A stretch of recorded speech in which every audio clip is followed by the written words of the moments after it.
ভালোবাসার জন্য মুহাদ্দিসিনে কেরামগণ বলেছেন চারটা গুণের প্রয়োজন হয়, যার মধ্যে চারটা কারণ পাওয়া যায় তাকে ভালোবাসা যায়।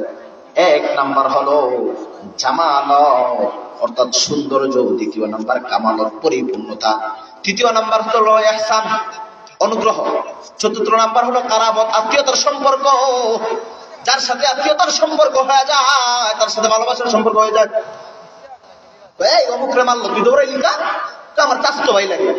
কারাবত, কারাবতের কারণে মানুষ ভালোবাসায় পড়ে।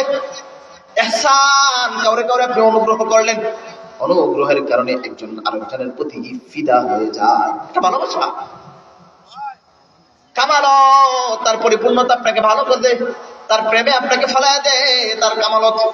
তার জামালত, তার সৌন্দর্য দিকে মানুষগুলো পাগল হয়ে যায়। এবার আসেন মদিনাওয়ালার নবী বলে লা ইউমিনু আহাদুকুম হাত্তা আকুনা হাব্বা, যে মুমিন হওয়ার দাবি করে সেজন্য আমি নবীরে ভালোবাসে, দুনিয়ার সব কিছুর উপরে আমি নবীরে ভালোবাসবে। তবে নবীর মধ্যে চারটা গুণ আছে কি নাই? দুনিয়ার যত মানুষের মধ্যে যত গুণ আছে সব কিছু মিলাইলে যতদূর হবে এর থেকে কোটি কোটি গুণ বেশি আমার নবীর মধ্যে।